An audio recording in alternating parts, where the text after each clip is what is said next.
인류는 무엇 때문에 멸망하는가, 그리고 언제 멸망하는가, 그 해답을 찾기 위해서요. 무려 50여 년간 심도 있게 연구했습니다. 뉴턴이 종말론에 대해 연구한 노트의 양은 자그마치 4,500여 장. 그리고 2007년 이스라엘의 한 대학에서 개최한 뉴턴의 비밀 전시회를 통해 공개된 6필 원고에 뉴턴이 계산한 인류 멸망 날짜가 기록돼 있습니다.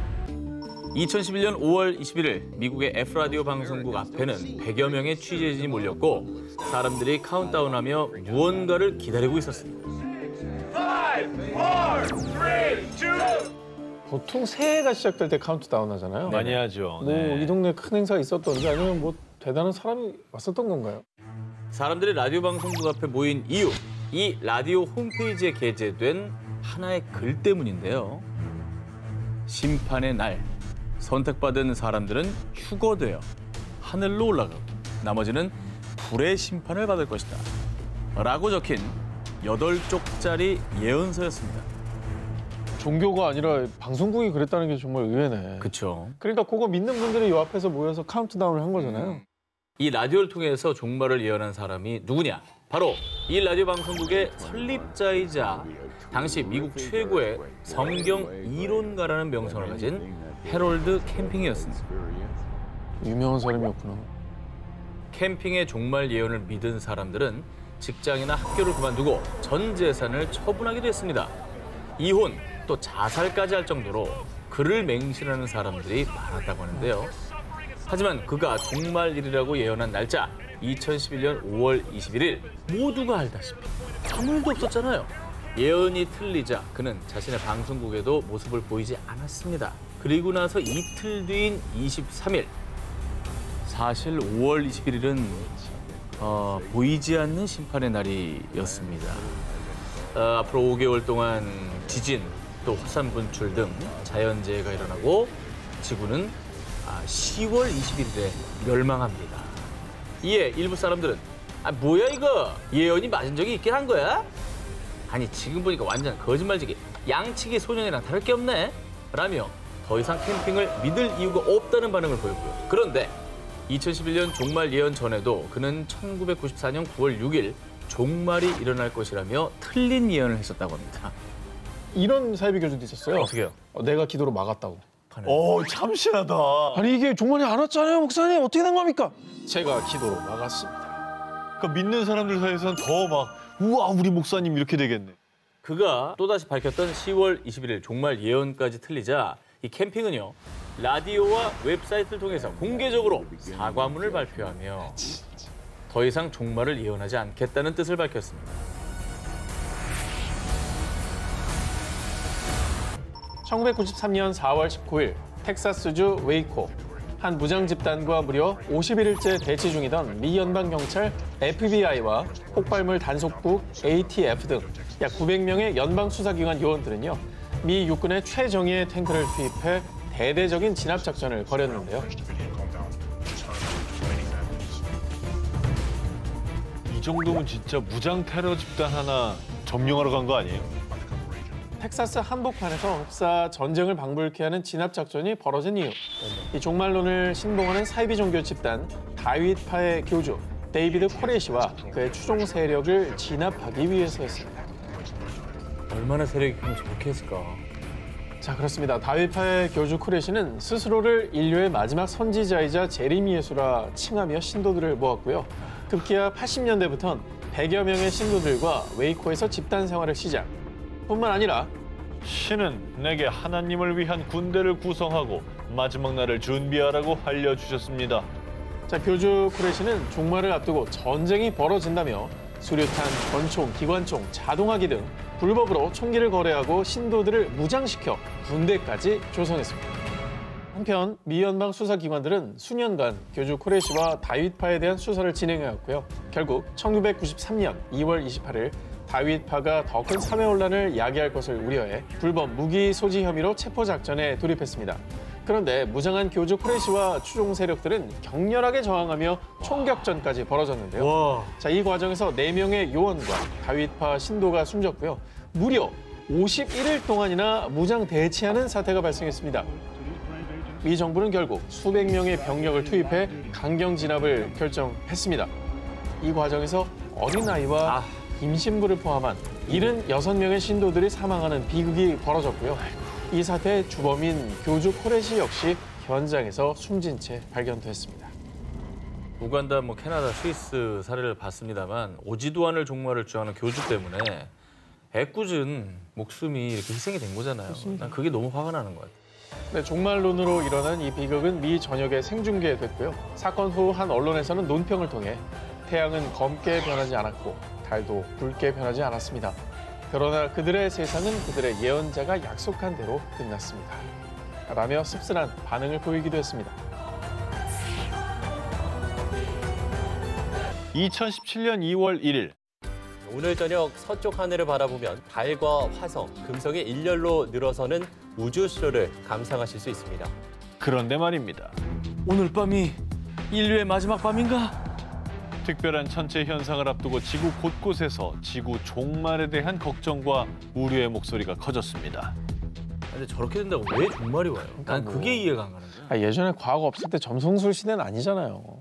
사실 아주 오래전부터 동서양에서는 천체 변화에 민감했습니다.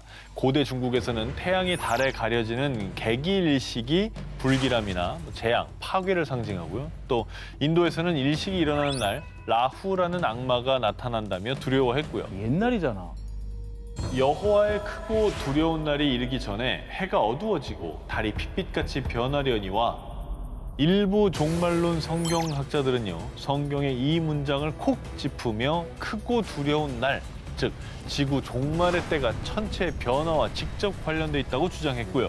이번 행성 직렬 소식에도 일부 지구 종말론자들은 행성들이 합쳐진 중력이 지구 축을 기울여서 인류는 최대 재난에 직면하게 될 거라고 믿었던 겁니다. 이게 자주 찾아오는 게 아니기 때문에 그런 것 같아요. 더 공포스럽게 느끼고 더 두렵게 생각했을 것 같습니다. 자, 그런데 말입니다. 이 천체 변화와 지구의 종말은 노상관. 사실 행성들이 일렬로 늘어선 건 2017년이 처음도 아니었습니다. 2004년 4월에도 달, 화성, 금성이 일렬로 서는 모습이 관측됐고요. 심지어 2016년에는 수성, 금성, 화성, 목성, 토성 5개의 행성이 일렬로 늘어섰지만 지구 종말은커녕 아무런 일도 일어나지 않았습니다. 그리고 전 세계 다수의 과학자들 역시 태양계 행성들은 서로 멀리 있기 때문에 지구에 미치는 영향이 미미합니다. 그리고 모든 행성의 중력을 더한다고 해도 태양이 지구에 미치는 중력보다 적습니다. 여러분, 행성 직렬은 지구 종말의 징후가 아닙니다. 그런 걱정은 접어두시고 이 특별하고 환상적인 우주쇼를 있는 그대로 즐기시길 바랍니다. 고대 마야 달력과 관련된 지구 종말의 날, 바로 2012년 12월 21일이었죠. 전 세계가 지구 종말 이야기로 떠들썩한 가운데 아주 핫하게 떠오른 장소가 있었습니다. 프랑스 남쪽에 위치한 부가라슈. 이날 이 마을에는 취재진을 비롯해 마을을 찾은 사람들로 북적였습니다. 200명 남짓의 주민들이 거주하고 있는 한적한 이 작은 마을이 화제의 중심이 된 이유. 이 마을이 세계에서 유일하게 종말을 피할 수 있는 성지로 소문났기 때문인데요. 어떤 그 종교 단체가 모여 살고 있는 거예요? 200명 마을 주민 전부 한 종교고 막 이래요?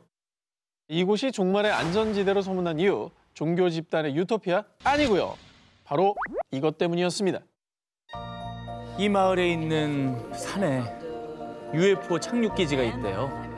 그래서 UFO가 여기 모인 사람들을 구출해 줄 거래요. 별게 다 와서 사람들을 구출해주네, 진짜. 부가라슈에는 산봉우리가 하나 있는데요. 이 산봉우리는 땅이 주변보다 높이 위로 솟는 융기 현상 때문에 만들어진 지 더 오래된 지질층이 맨 위 꼭대기층으로 올라가게 되었고요. 이 때문에 이곳에 사는 주민들은 오래전부터 거꾸로 된 산이라고 부르며 이 산이 신성한 기운을 준다고 믿었습니다. 자, 그 신성한 기운을 빌려 이 산봉우리 어딘가에 UFO 착륙 기지가 있을 것이라고 믿는 사람들이 등장. 심지어 실제로 UFO를 봤다는 목격담까지 전해지면서 지구 종말이 찾아오는 12월 21일에는 UFO가 이 마을에 모인 사람들을 구출할 것이다라고 소문이 난 겁니다. 구출을 받으려는 사람들도 가고 이게 진짜인지 아닌지 확인하고 싶은 사람들도 가고 실제로 UFO 오면 난 구경이라도 해야지 하는 사람들도 가고 관광객도 있을 거고. 다 모인 거예요. 그럼. 네, 해마다 UFO 기지를 찾기 위해 또는 종말을 대비하는 의식을 치르기 위해 종말론 추종자들과 방문객들이 매년 2만여 명씩 방문. 특히 일본의 지진과 미국의 허리케인과 같은 자연재해가 발생한 시기에는 더 많은 사람들이 찾기도 했습니다. 자, 그리고 전 세계가 떠들썩했던 2012년 종말론이 대두되면서 집단 자살과 같은 위험한 상황이 벌어질까 두려웠던 프랑스 당국. 지역의 보안을 위해 군인과 100여 명이 넘는 경찰을 이곳으로 보내 12월 19일에서 23일까지 24시간 주재하면서 사람들을 통제하기도 했습니다. 마을 사람들이 200명이었다는데 경찰이 100명이었대. 그 진짜 대단한 거죠. 엄청난 투입을 했네요, 정말. 황당했겠네요, 마을 사람들 입장에서. 16세기 이탈리아 최고의 미술가이자 과학자, 기술자, 철학자 등등등 세계 천재로 불리는 레오나르도 다빈치. 범접 불가. 그의 특별한 능력과 천재성 때문인지 유독 그가 남긴 작품들을 둘러싼 비밀과 음모론이 끊이질 않고 있습니다. 오죽하면은 다빈치 코드 같은 그런 작품도 전 세계적인 베스트셀러가 됐잖아요. 자, 그런데 말입니다. 다빈치 코드를 상상이 아니라 실제로 풀어낸 사람이 있다고 합니다. 바로 비밀과 미지의 장소, 바티칸 서고의 연구원이자 다빈치 전문가 스포르자 갈라치아입니다. 그녀는 2010년 진짜 다빈치 코드를 발표. 4006년 11월 1일 대홍수로 인류는 멸망한다. 다빈치의 역작 최후의 만찬 속에 종말의 날을 예측할 수 있는 점성학과 라틴어로 된 코드가 있다고 주장했습니다. 그리고 이 코드를 해독한 결과 4006년 3월 21일에 시작된 대홍수로 인류는 4006년 11월 1일 최후를 맞게 되고요. 종말 이후 새로운 세상이 시작된다고 합니다. 근데 대체 이 그림 속에 어떤 코드를 심어놨다는 거예요? 최후의 만찬 속에 12제자들이 보이시죠? 그리고 인간의 운명과 함께하는 별자리는 몇 개다? 12개. 12개죠. 점성하게 대입해 보면 별자리를 뜻하는 12제자들과 테이블포, 천장의 간격을 통해 계절과 시간을 계산할 수가 있다고 밝혔고요. 자, 그리고 예수 그리스도의 머리 위 반원 모양의 창문 보이십니까? 갈라치아는 저 창문들이 일종의 시계 역할을 하며 라틴어 코드가 숨어 있다고 밝혔습니다. 갈라치아에 따르면 라틴어 코드의 계산법은 24개의 라틴어 알파벳이 24시간을 의미한다는 것 외에는 아직 정확한 내용을 발표하진 않았습니다. 구체적으로 쉽게 다빈치 코드를 설명하기 위한 후속 작업 중에 있다고 밝혔는데요. 검증하려면 4006년이면 지금 도대체 몇 년을 기다려야 하는 겁니까? 너무 먼 미래라 와닿진 않습니다. 과연 세계의 천재 다빈치는 정말 작품 속에서 종말을 예언했을까요? 지구가 끝나는 날 19, 10일 공개합니다. 쪽집게 예언가들이 말한 종말의 날. 과거 꽤 오래전부터 세계 곳곳에서 예언가들의 종말 예언이 쏟아져 나왔죠. 이 인류 전체의 마지막에 대한 그런 어떤 호기심이나 궁금증은 뭐 다 있어 왔죠. 뭐 그래서 유독 종말에 대한 예언도 많고. 자, 그래서 세계의 많은 예언가들이 종말을 각각 어떻게 예언했는지 한번 종합적으로 살펴보도록 하겠습니다. 네. 자, 봅시다. 예언가면은 빼놓을 수 없는 노스트라다무스입니다. 자, 히틀러의 등장, 또 제2차 세계대전 등을 마치며 최고의 예언가로 불린 그. 그리고 예언하면 또 빠질 수 없는 인물이 있습니다. 저희도 몇 번 소개해드린 바가 있죠. 자, 먼저 소련 붕괴, 체르노빌 참사, 9.11 테러. 미국 형제들이 철로 만든 새 공격을 받아 추락할 거예요. 라며 정말 사고 현장에 다녀온 사람처럼 자세히 9.11 테러 사건의 모습을 묘사해 말하기도 했는데요. 그리고 본인의 죽음까지 모두 예언이 적중했던 불가리아의 예언가 바바반가. 아 근데 저거는 진짜 되게 정확한 표현이긴 하네요. 역대 예언 중에 제일 소름 돋는 게 저건 것 같아요. 그리고 바바반가의 예언은 끝나지 않았습니다. 그녀는 2296년 태양에서 강력한 폭발이 발생하며 그로 인해 오래된 우주정거장과 위성이 떨어진다고 예측했고요. 2341년에는 무엇인지 모를 끔찍한 것이 지구에 접근한다고 예측. 자, 갈수록 뭔가 무서운 일들이 생기는 것 같죠? 또 3797년에는 지구에서 모든 생명이 사망. 하지만 인류가 또 다른 행성계에서 새로운 삶을 시작한다고 얘기했고요. 3805년 이번에는 자원을 둘러싼 인간들의 전쟁 발발. 반 이상의 인간들이 죽는다고 얘기했습니다. 자, 그리고 바바반가는 마침내 5079년을 맞는 세계에는 종말이 찾아올 겁니다. 라며 종말이 일어날 것을 예언했습니다. 약 3000년 후의 먼 미래를 얘기한 바바반가의 종말 예언이 있다면 곧 멀지 않은 미래에 종말이 온다 예측한 예언가도 있습니다. 하루에 적게는 3번에서 많게는 9번까지 예지몽을 꾼다는 이 브라질의 예언가 주세리노. 주세리노 또한 바바반가와 마찬가지로 9.11 테러를 정확히 예측했는데요. 진짜? 2001년 세계무역센터 건물이 무너져 많은 사람들이 죽는 꿈을 꾼 뒤 당시 미국의 부시 대통령에게 이 메시지를 보냈지만 무시를 당했고요. 결국엔 그가 꾼 꿈대로 슬픈 역사가 현실화됐는데요. 2004년 12월 26일 약 30만 명의 사망자가 발생한 인도네시아의 대지진. 2009년 마이클 잭슨의 사망 예언. 또 2015년에는 트럼프의 대통령 당선까지 예언했다고 합니다. 큰 사건을 상당히 정확하게 예측을 했다는 게 좀 놀랍고. 그러면 이분이 예언했다는 그 종말 날짜도 궁금해지긴 하네요. 그런 그가 주장한 종말의 해는 바로 어. 2043년. 이건 좀 무섭다. 자, 불과 22년밖에 남지 않았습니다. 안 돼. 2043년 감염병으로 인해 전 세계의 인구 중 80%가 사라지는 대재앙이 올 겁니다. 라며 인류 멸망을 주장했습니다. 큰 사건들을 맞춘 족집계 예언가들. 그렇지만 이 세계의 끝에 대한 예언은 모두 다 빗나갔으면 하는 마음입니다. 1999년 당시 국내 언론에서는 예언의 7월, 지구촌 종말론 신드롬이라며 대대적으로 보도했고요. 각종 방송에서도 종말론을 조명하는 등 한국뿐 아니라 전 세계인들에게 1999년은 유독 종말의 공포에 휩싸였던 해가 아닐까 싶습니다. 야, 너희들 요새 지구 종말론 도는 거 아나? 1999년 12월 31일에서 2000년 1월 1일로 넘어가는 순간 핵폭탄 막 날라다니고 행성끼리 충돌하고 블랙홀이 터져가 막 순식간에 지구가 멸망할 수도 있다 하더라. 1999년 전 세계인들의 초미의 관심사였던 이 종말. 전 세계 컴퓨터들이 2000년으로 넘어가면 공공을 인식을 못해서 버그가 발생한다는 그치. 일명 Y2K 종말론이 세계를 휩쓸었습니다.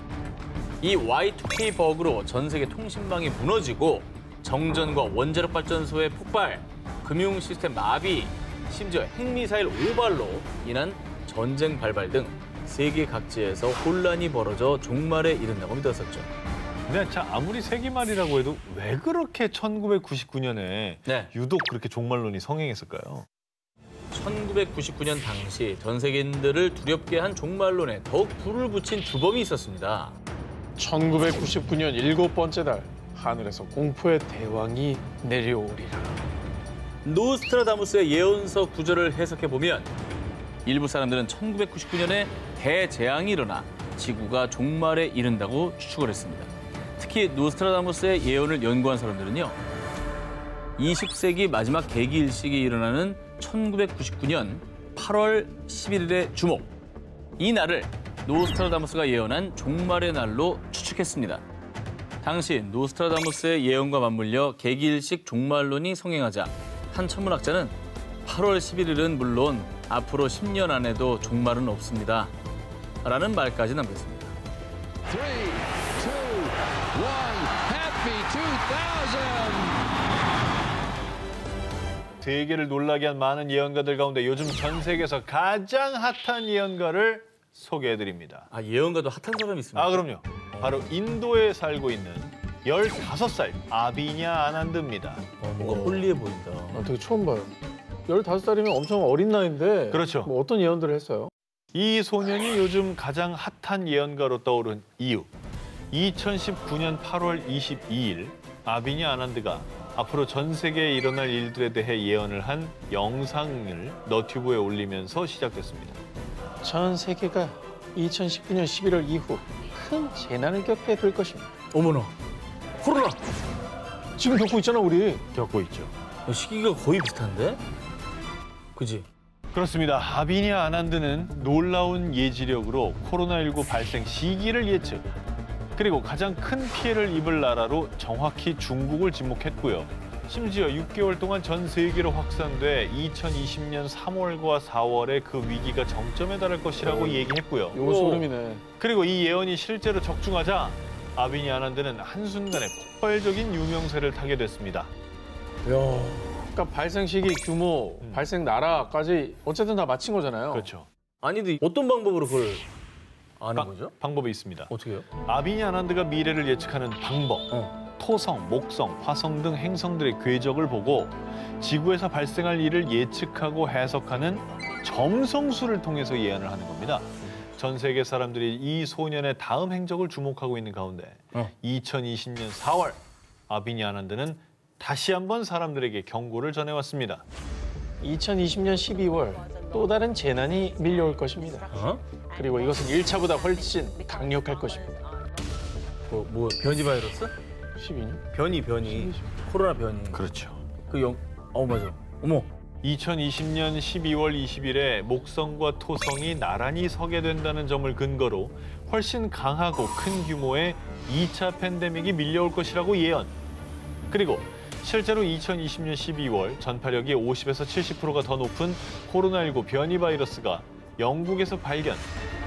유럽, 중동, 아시아, 호주, 북미로 퍼져나가며 전 세계가 또다시 발칵 뒤집혔는데요. 야, 이 변이 바이러스 발생까지 맞췄다는 거는 너무 소름 아닙니까? 아, 굉장히 신경이 쓰이네. 그 이제 올해를 물어봐야죠. 올해 아난드는 태양, 달, 수성, 목성, 금성, 토성이 직선으로 정렬하는 2021년 2월 10일부터는 얼마 전이잖아. 저 얼마 전이잖아. 세계적인 경제 공황과 더불어 기근, 전쟁, 자연재해 등으로 전 세계가 더욱 어려워질 것으로 예측. 실제로 2021년 2월 13일에 일본에서 7.3 규모의 강진이 발생했고요. 게다가 코로나19의 여파로 인해 전 세계적인 경기 침체가 불가피하다는 관측이 나오고 있는 상황 속에서 사람들은 2020년보다 더 나빠지지 않을까 두려움에 떨고 있습니다. 아난드는 모두가 기다리는 코로나19의 종식 포함 불안정한 세계 경제 상황은 목성과 토성이 염소 자리를 떠나 각자 떨어진 자리로 돌아가는 시기인 2021년 11월이 돼야 안정될 것이라고 했습니다. 코로나 종식됐으면 좋겠습니까? 저 아난드의 말씀이 맞았으면 좋겠습니다. 말씀인가요, 이제? 믿습니다.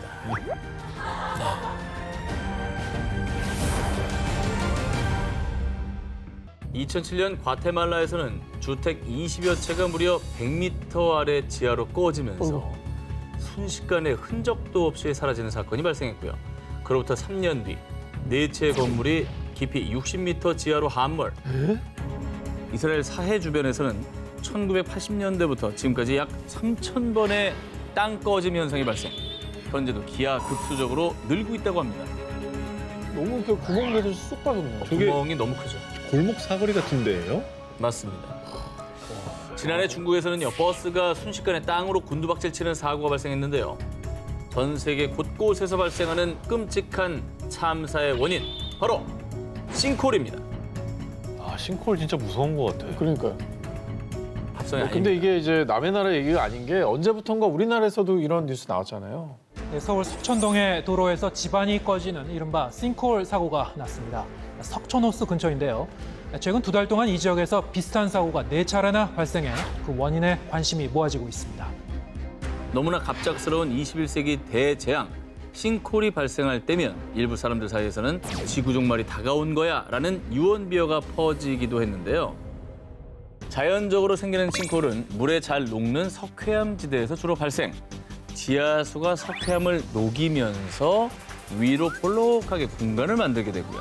이 공간이 커지면서 땅이 얇아지다가 한순간에 와르르 무너져 내리는 것이 싱크홀입니다.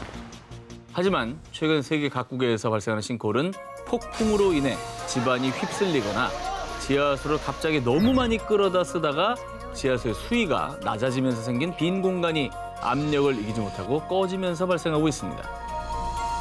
자연현상도 있지만 사람이 잘못해서 생기는 싱크홀도 있다는 거네요. 그렇죠.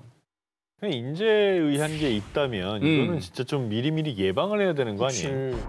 2019년 기준 국내에서 총 192건의 싱크홀 사고가 발생했는데요. 많이 발견됐네. 이 중에 절반인 98건이 노후된 하수관 손상이 원인이었다고 합니다. 땅을 집어삼킨 싱크홀, 지구 종말의 전조가 아닌 미리 예방해야 할 인재입니다. 소개를 해드렸던 세기말 종말론 이후 전 세계를 떠들썩하게 만들었던 바로 2012년 종말론의 그날이었습니다. 그렇다면 대체 왜 2012년 전 세계가 지구 종말에 대한 두려움에 떨어야만 했느냐? 자, 첫째는 마야 달력과 관련이 있다고 하는데요. 고대 선진 문명을 일으킨 신비의 마야 문명. 특히 마야 달력은 인류 역사상 가장 정교한 방법으로 만들어졌다고 하는데요. 무려 25세기 이상 단 하루도 틀리지 않을 정도로 정교하게 지구와 우주의 시간을 계산해냈다고 합니다. 야, 대박이다. 그러니까 윤달, 윤날 이런 거 다 잡았다는 거거든요. 진짜? 여기서 그런 게 되게 신기하고 그래서 이제 저때 인류가 그랬을 리가 없다.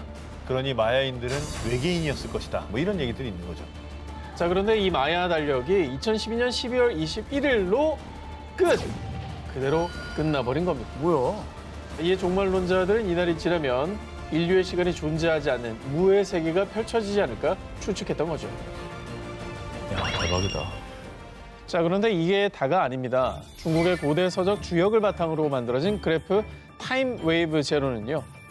이 그래프가 상승한 시기에는 새로운 국가가 탄생하거나 영웅이 등장, 또 하강한 시기에는 비극적인 일이 발생했답니다. 자, 그런데 상향, 하향을 그리던 그래프가 한순간 0이 되는 날이 있었는데 진짜? 그날이 바로 2012년 12월 21일. 게다가 주식시장의 변동을 예측하는 프로그램 웹봇.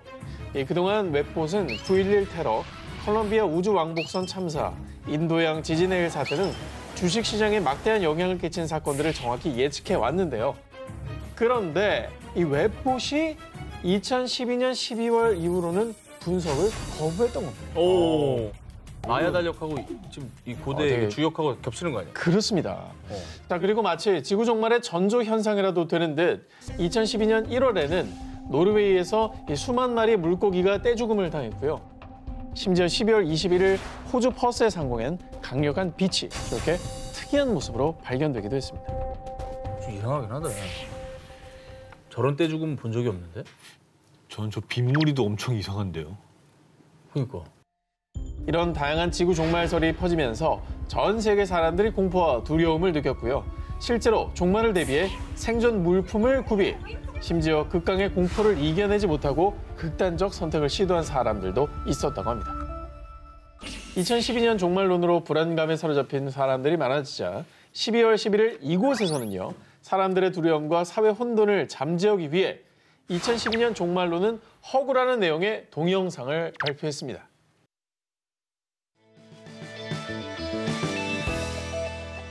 Why the World Didn't End Yesterday.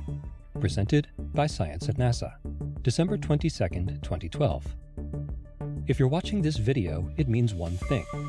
The world didn't end yesterday. 아, 나사에서 저런 영상을 만들었군요. 얼마나 시끄러웠으면 정말로. 자, 봐라. 안 망했지? 뭐 이런 거네요. 나사가 공개한 동영상에는요. 사람들 사이에 떠도는 종말론에 대한 전문가들의 과학적인 반박이 담겨 있었습니다. 자, 먼저 사람들이 가장 많이 두려워한 종말설이죠. 마야 달력 종말설에 대한 나사 입장은 12월 21일 마야 달력이 끝나는 것이 아니며 그날 지구가 종말한다는 마야 예언은 어디에도 존재하지 않습니다. 나사 천문 고고학센터의 존 칼슨 박사에 따르면 12월 31일이 지나도 1월 1일은 새로운 한 해가 반복되듯이 마야 달력 역시 주기적으로 반복되기 때문에 2012년 11월 21일 이후 지구가 종말한다는 주장은 전혀 근거가 없다라는 얘기인 겁니다. 그래서 나사에선 12월 21일 다음 날인 12월 22일에 영상을 공개할 예정이었지만 종말론이 걷잡을 수 없이 퍼지고 심지어 어린이들까지 두려움에 떨자 종말에 대한 과학적인 근거가 없다는 사실을 알리기 위해 열흘 정도 앞서서 이 영상을 공개한 건데요. 그리고 또 다른 종말론이죠. 니빌루나 행성 X 같은 행성의 충돌로 지구가 종말한다는 주장에 대한 나사의 대답 역시 사실무근. 정부에 물어볼 필요도 없습니다. 밖에 나가 하늘을 보세요. 아무것도 안 보이죠? 21세기 사람들을 또 한 번 불안에 떨게 만들며 나사까지 움직이게 만든 2012년 종말론. 하지만 그 종말론은 근거 없는 거짓이었다는 걸 2021년 현재를 살고 있는 우리들이 증명하고 있습니다. 지난해 12월 한 경매를 통해 오래된 노트가 하나로 약 5억 4,800만 원에 거래됐는데요. 이 노트의 주인은 바로 만유인력의 법칙을 발견한 천재 과학자 아이작 뉴턴이었습니다. 뉴턴이 위대하지만 네. 노트 저게 불탄 자국이잖아요. 저게 5억이면 너무 비싸다. 3페이지 분량의 이 노트는요, 뉴턴 사후 200여 년 만에 발견. 양피지 일부가 불에 타 온전한 모습은 아니었지만 아직 세간에 공개되지 않은 희귀 자료로 우리가 몰랐던 뉴턴의 과학적 예언이 담겨 있습니다. 아 진짜? 중요한 내용이 있었네 저기? 뉴턴이 예언을 했다고요? 예언을 했습니다. 뉴턴의 노트에는 피라미드의 크기, 비율 등에 대한 기록과 고대 이집트인들이 피라미드 건설을 사용한 측정 단위를 알아내기 위해서 뉴턴이 고심한 흔적이 담겨 있었습니다. 이것의 정체는 바로 인류 멸망 시기를 계산한 것이었습니다. 어머. 아니 근데 그 뉴턴이니까 네. 이거를 뭐 어떤 예언 이런 거라기보다는 되게 정교하게 과학적으로 뭘 추론하기 위해서 노력을 했을 것 같아요. 정확합니다. 네.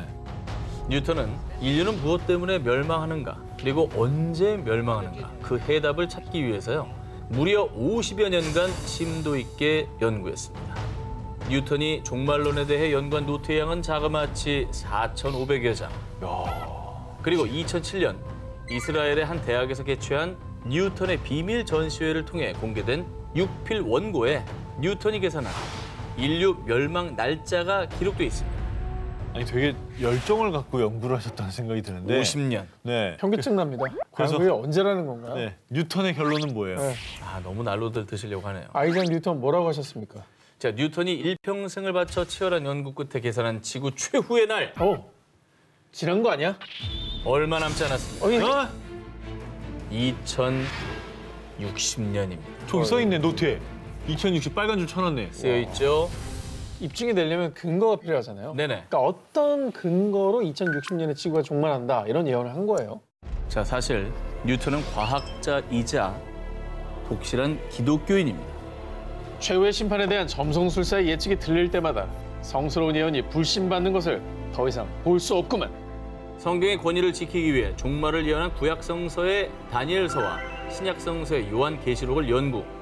성서의 비밀이 고대 피라미드에 담겨 있다고 생각해 피라미드 연구에도 몰두했다고 하는데요.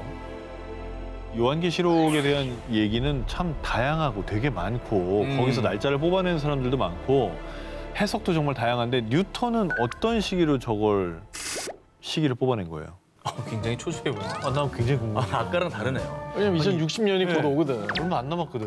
자, 그러면 지금부터 뉴턴이 해석한 2060년 종말 시기를 살펴보겠습니다. 우선 악마의 수인 666, 이 6을 3번 더해서 18이라는 숫자를 도출했고요.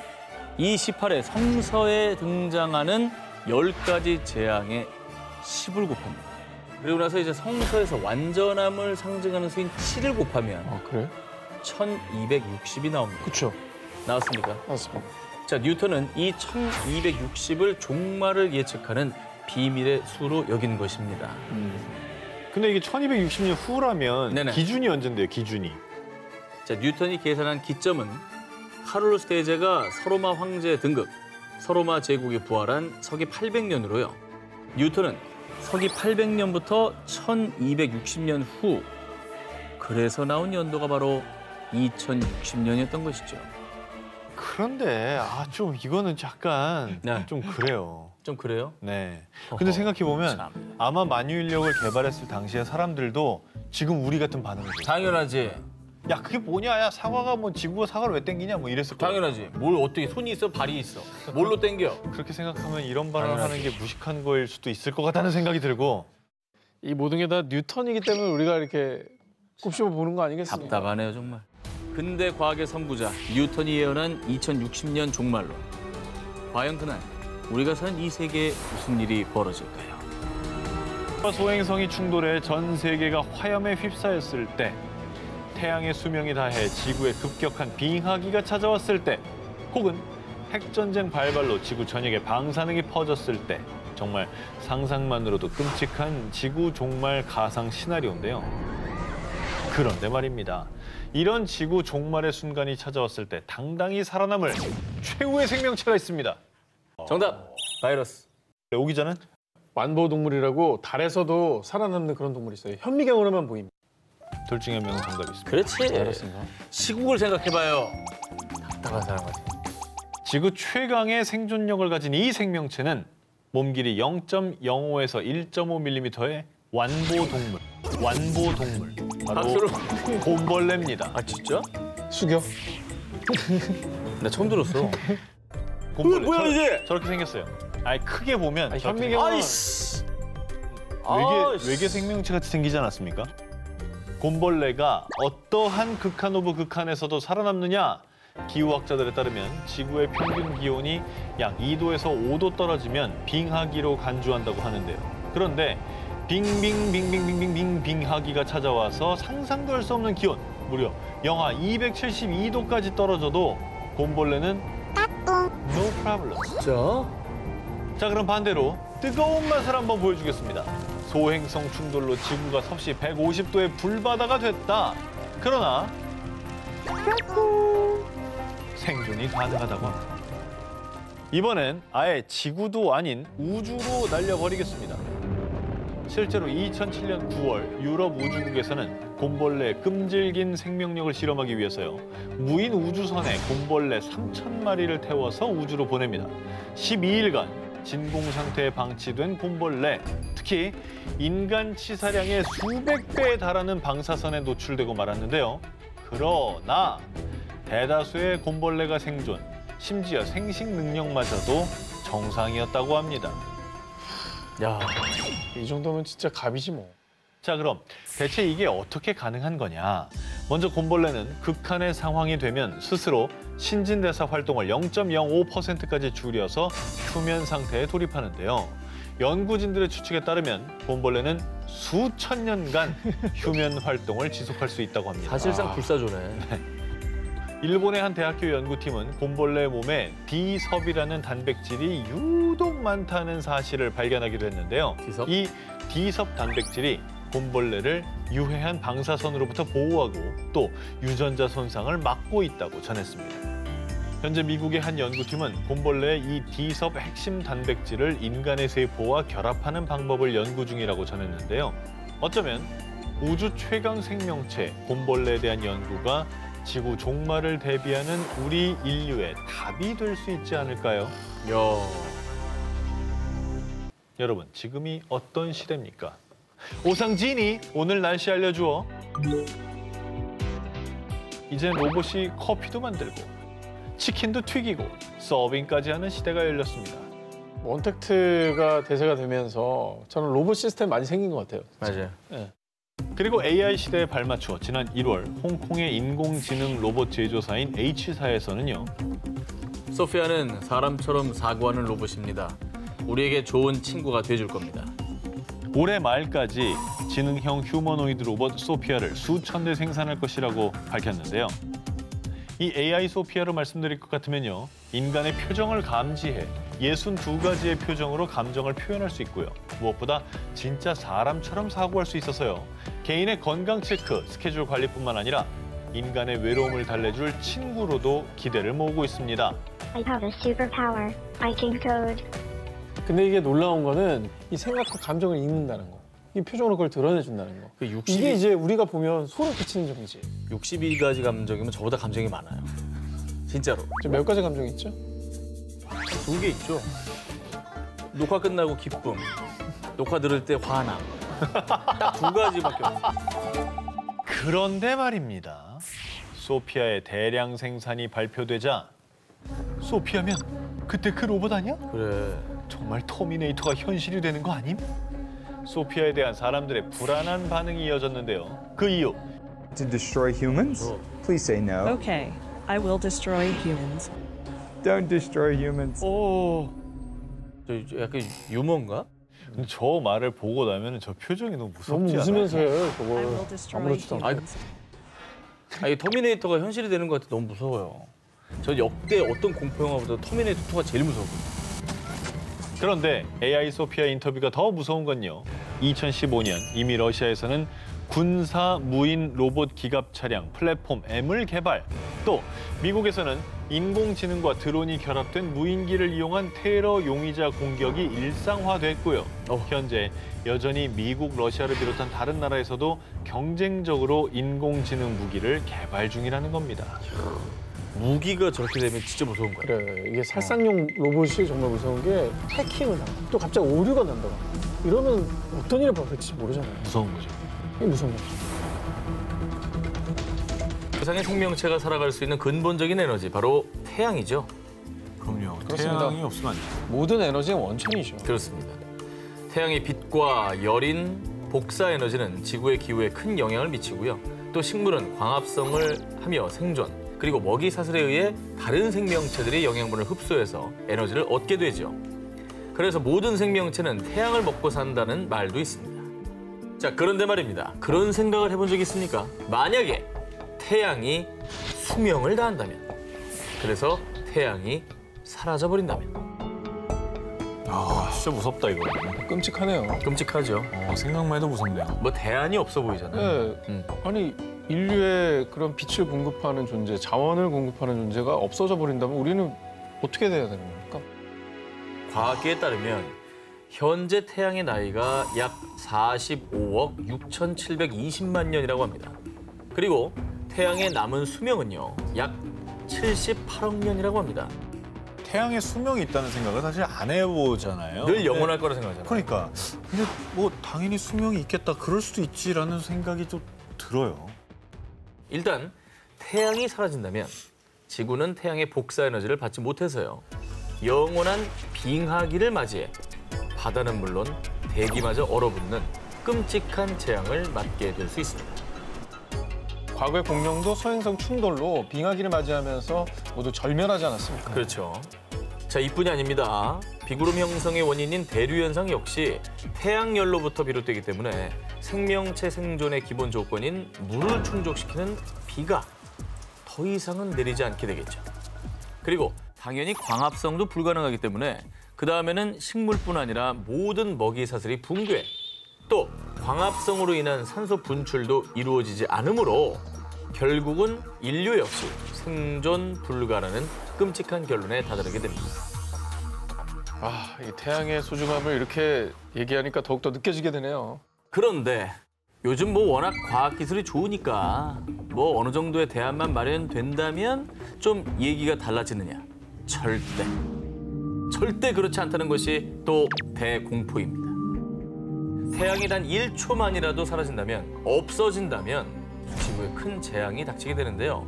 현재 지구는 태양의 인력, 즉 중력에 의해 태양 주위를 타원형으로 돌고 있습니다. 그런데 이 태양이 사라진다면 지구는 궤도를 벗어나 광활한 우주 저편으로 슝 날아갈 수 있다는 얘기죠.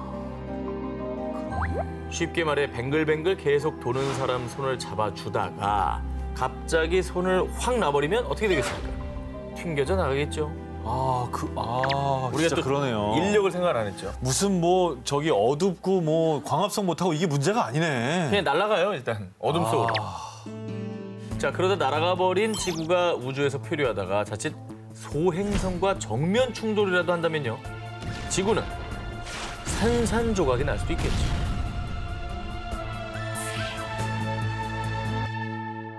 인류를 구원할 현실판 인터스텔라가 등장했습니다.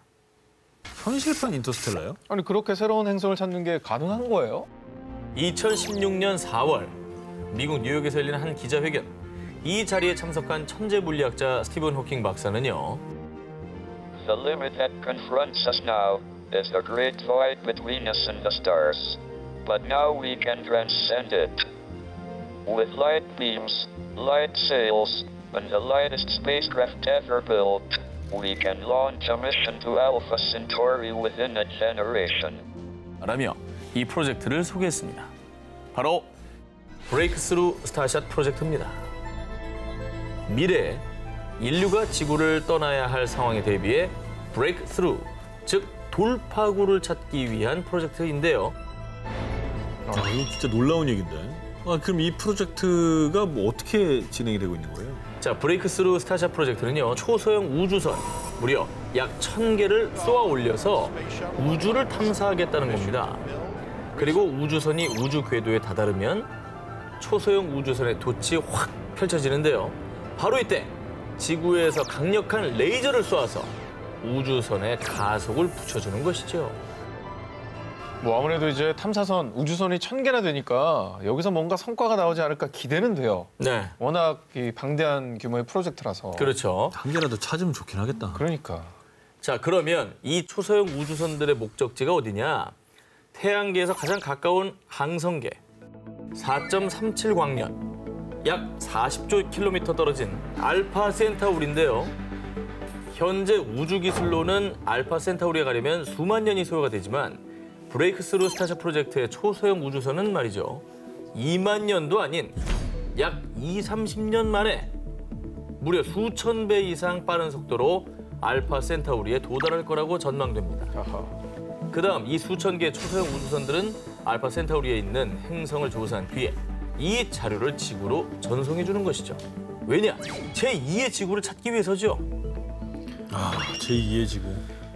자, 과학자들은 미래를 예측해서 대비를 하는 사람들인데 이 프로젝트까지 추진을 하는 거 보면 정말 우리가 진짜 위기인가. 영화처럼 지구를 떠나는 일이 언제는 발생을 할 거다라고 예측하는 거 아니겠습니까? 그렇죠. 예. 정말 스티븐 호킹 박사의 예언처럼 정말 어쩔 수 없이 인류가 지구를 떠나야 할 날이 다가올지도 모르죠. 하지만 우린 답을 찾을 것이다. 늘 그랬듯이. 부디 인류를 구원할 해답을 찾을 수 있길 바랍니다. 최초로 민간 유인 우주 왕복선 발사에 성공한 우주 탐사 기업 스페이스비의 최고 경영자 일론 머스크는 이런 말을 했습니다.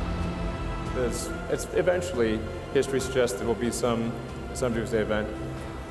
The alternative is to become a spacefaring civilization and a multi-planet species, which I hope you would agree that is the right way to go. 자, 그 이유.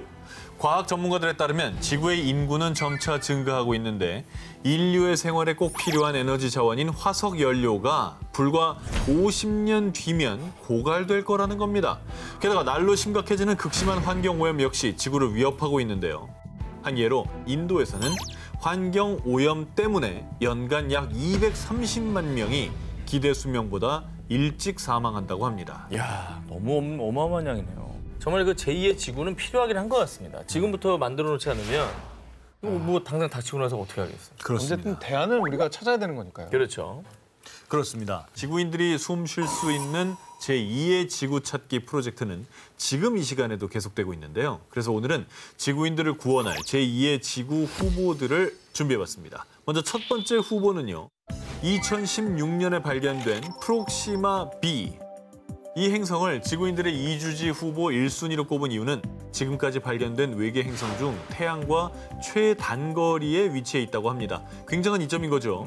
그리고 무엇보다 단단한 암석으로 구성된 지표면에는 생명체의 필수 조건, 액체 상태의 물이 있을 가능성이 높다고 합니다. 그 이유는 행성의 모성인 프록시마 켄타우리가 태양보다 온도가 훨씬 낮고 빛도 1000배가량 약하기 때문이라는데요. 다행이다. 마실 물은 구할 수 있는 곳이라는 얘기가 정말 희망적으로 들려요. 그러니까 생명체가 존재하는 가능성도 그만큼 높을 거고. 그렇죠. 물이 있다면 뭐가 있습니까? 당연히 산소도 기대를 할 수가 있는 거 아니겠습니까? 있죠. 네. 자, 그럼 이어서 두 번째 후보입니다. 역시 나사가 강력히 밀고 있는 후보인데요. 2018년 나사가 발견한 행성 케플러 1649c입니다. 행성의 크기도 지구와 비슷한 1.06배. 사이즈 비슷하네. 비슷하죠. 게다가 다른 행성들과 달리 태양으로부터 받는 빛이 지구와 비교했을 때 75% 정도 돼서요. 표면의 온도 역시 지구와 비슷할 것으로 추정된다고 합니다. 너무 뜨겁지도 않고 너무 춥지도 않고 적정한 것 같은데 지구 약간 쌍둥이 느낌 같은 느낌. 크기도 비슷하고. 네. 앞으로도 제2의 지구를 찾기 위한 우주 연구는 계속될 전망인데요. 지금 이 시간에도 우린 제2의 지구 찾기에 한 발짝 다가서고 있습니다. 2008년 9월 인류 사상 최대 규모의 입자 가속기인 대형 강입자 충돌기가 첫 가동을 시작. 마침내 태초의 비밀이 풀리나라며 전 세계 과학계의 관심이 초집중됐습니다. 아시죠? 이거 뭐 공대 입자 가속기. 네, 좀 설명 좀 부탁드릴게요. 뭐 하는 거예요? 입자 가속기 말 그대로 입자를 가속시키는 건데 저 상태가 이제 최초의 입자들이 합성하면서 새로운 물질들을 개발해내는 상태라고 추정을 하고 있는 거예요. 그러니까 저걸 통해서 이 지구에 존재하는 물질들이 어떻게 생겼나를 밝혀낼 수 있을 거라고 생각하는 거죠. 태초에 우리가 이 물질이 왜 생겼나를 연구할 수 있는 곳이군요. 그렇습니다. 근데 이게 이제 과학계에서는 왜 중요하냐? 이 실험을 통해서 우주 탄생의 순간인 빅뱅을 축소판으로 재현해 우주 생성 원리의 비밀을 파헤치는 겁니다. 그 과학자들의 어떤 숙명의 과제 같은 그런 느낌인 거네요. 맞습니다. 유럽 입자 물리연구소는 80억 달러, 무려 약 8조 원이 투자된 이 거대 프로젝트를 위해서요. 2008년 스위스 제네바에서 지름 8km, 둘레 27km에 달하는 지상 최대 규모의 입자 가속기를 가동시켰고요. 결국 2012년에 입자 가속기를 통해서 모든 물질의 질량을 부여하고 사라졌다는 일명 신의 입자, 힉스 입자의 존재를 입증해냈습니다. 그래서 2012년도 최고의 과학 업적으로 꼽혔고요. 우주 탄생의 원리를 발견하는 데 있어 한 발짝 더 다가서는 계기가 됐다. 이런 평가를 받고 있습니다. 그런데 말입니다.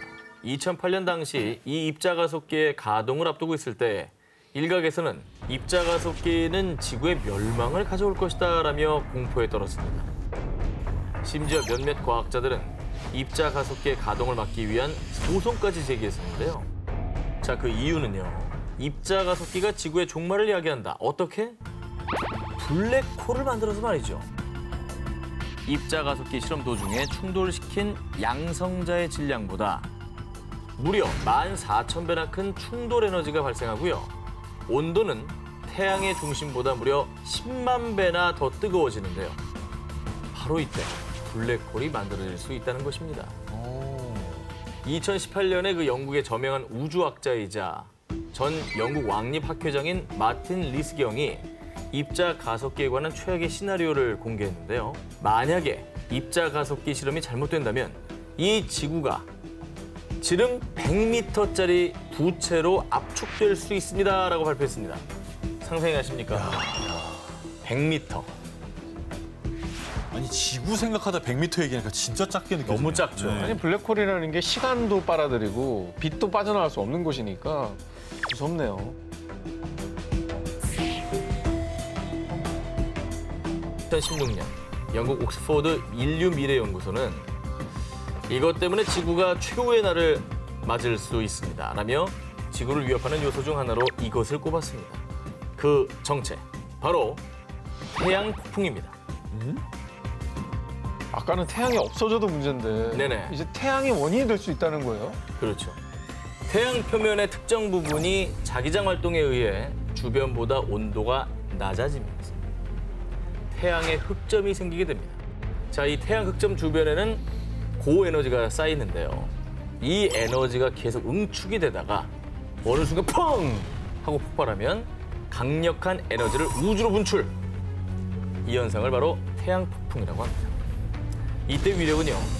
1메가톤짜리 수소폭탄 수십억 개가 동시에 터질 때의 위력과 맞먹는다고 합니다. 너무 큰 숫자가 나오니까 이게 뭐라고 반응을 잘 모르겠어요. 네.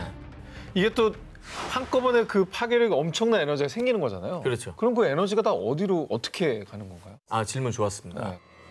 거대한 태양 폭풍이 발생하면 막대한 방사선이 채 10분도 안 돼서 지구에 도달을 합니다. 10분도 안 돼서요. 최악의 시나리오는요. 만약 그 태양 흑점이 한 개가 아니라 수십 개가 동시에 폭발하면 태양 폭풍이 지구의 자기장을 교란시켜 지상의 전력망, 모든 전자기기 작동이 중단되는 것은 물론이고요. 자, 얼마나 끔찍한 일이냐면요.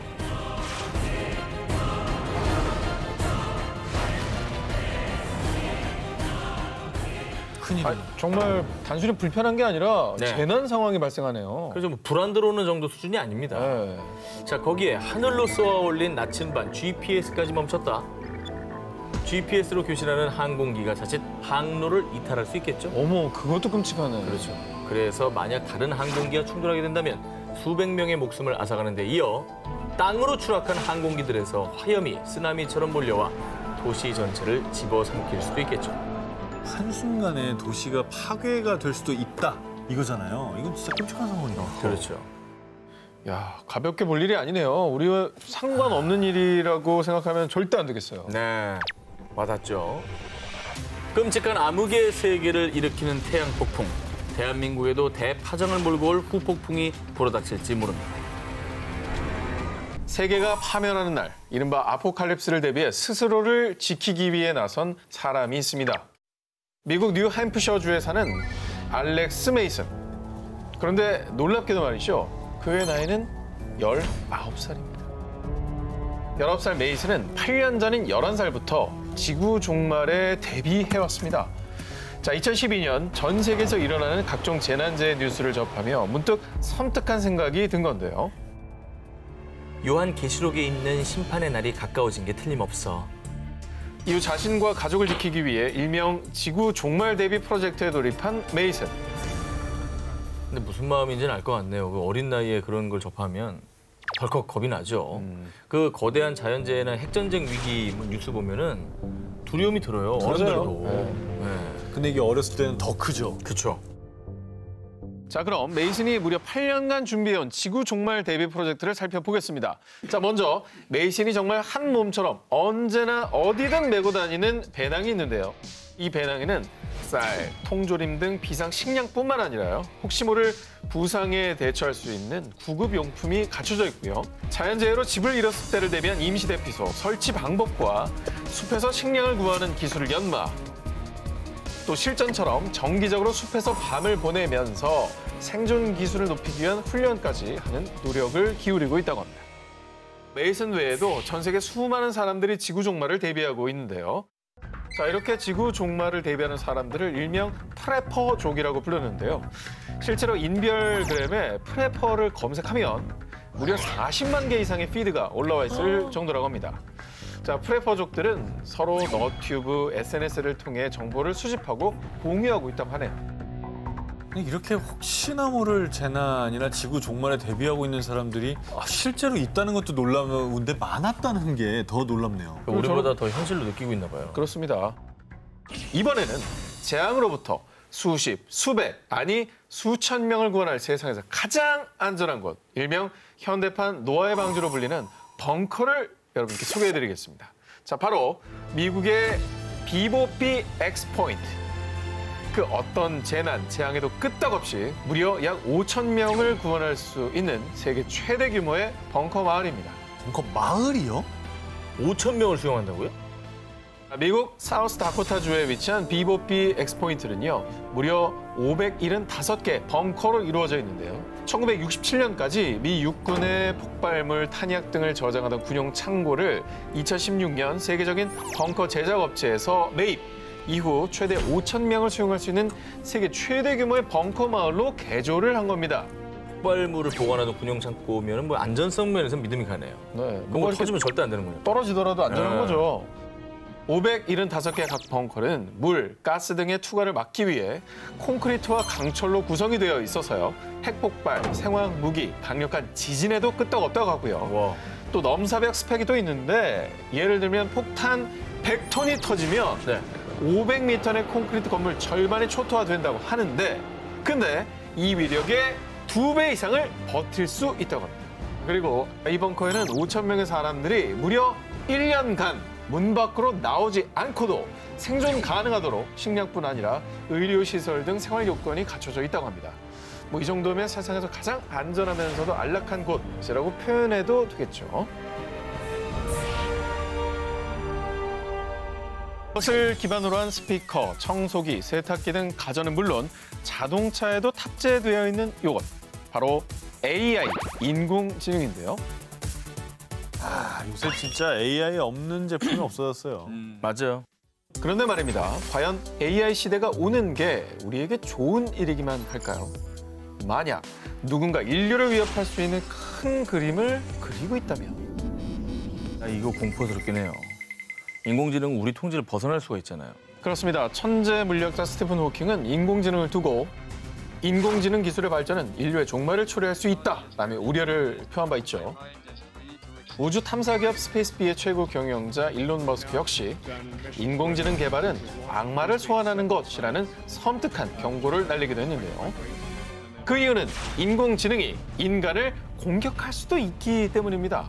다시 말해 인공지능의 지배 아래 끔찍한 인간 청소를 자행하는 세상, 영화 터미네이터가 현실이 될 수 있다는 겁니다. 저 영화는 정말 그 어떤 공포 영화보다 무섭지 않아요? 사실은 액션처럼 그려서 그렇지 되게 무서운 내용이에요. 그런데 사실상 인공지능 무기는 미래가 아닌 현 시대에도 계속 선보이고 있습니다. 2015년 러시아는 정찰 및 군사시설 보호 등을 목적으로 한 군사 무인 로봇 기갑 차량 플랫폼 M을 개발해 선보였는데 무섭다. 이 무기가 무인으로 사격 시스템을 작동할 수 있다고 하고요. 또 다른 군사 강국 미국에서는 신형 장거리 대한 미사일에 인공지능을 탑재했는데 이 미사일은 적 함정을 향해 날아가다가 공격 목표가 바뀌거나 적국의 요격 미사일을 피해야 될 경우 이걸 인공지능 기술로 자체 비행 방향을 설정할 수도 있다고 합니다. 그리고 개발뿐만 아니라 이 인공지능 무기들이 실제 전투에서도 적용되고 있습니다. 러시아는 전투용 로봇 플랫폼 M을 시리아 내전 현장에 투입하기도 했고요. 미국은 중동 테러 조직 알카에다와 IS 소탕 작전을 벌일 때 MQ-1 프레데터나 MQ-9 리퍼와 같은 무인 공격기를 사용했다고 합니다. 이게 실제로도 지금 벌써 투입이 되고 있다고 하니까 우리가 하는 이 우려가 꼭 영화 속에서만 있는 일들은 아닌 거예요. 현실에서 일어날 수 있는 거예요, 지금. 그래서 2017년 일론 머스크 회장은 본인의 SNS에 인공지능의 안전성을 반드시 걱정해야 한다. 인공지능은 핵보다 훨씬 위험하다라고 올리며 경고를 했고요. 더불어 116명의 AI 로봇 기업 대표와 살상용 로봇 무기 개발 금지를 촉구하는 서한을 유엔에 보내기도 했다고 합니다. 수많은 이들도 인공지능이 인명을 살상하는 날이 가까워지고 있다. 인공지능 무기 경쟁은 곧 인류 파멸이라며 두려움에 떨고 있는데요.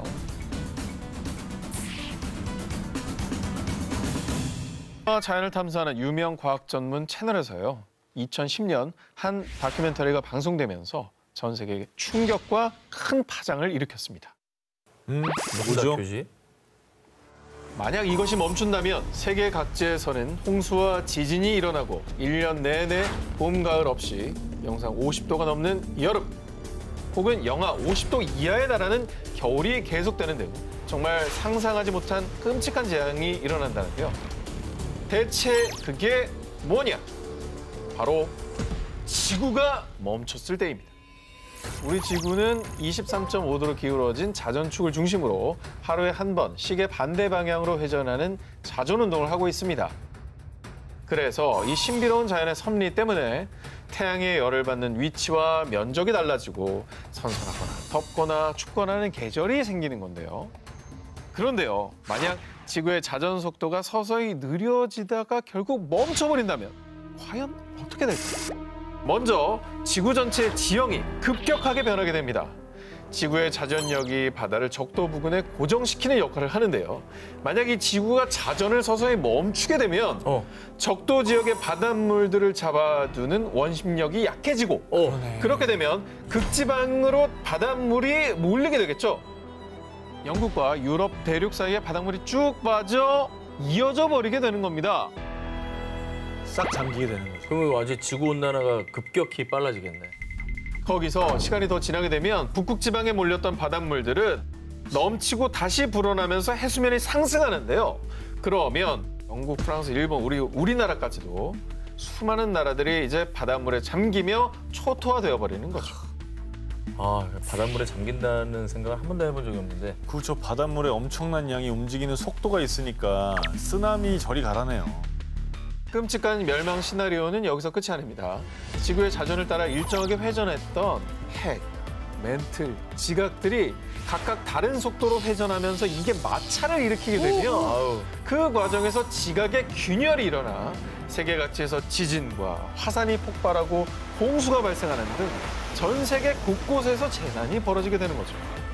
섬세한 우주의 조화로 살아나 숨쉬는 지구. 지구의 숨이 멈추고 완벽한 균형이 깨지는 순간 돌이킬 수 없는 비극은 피할 수 없을 겁니다.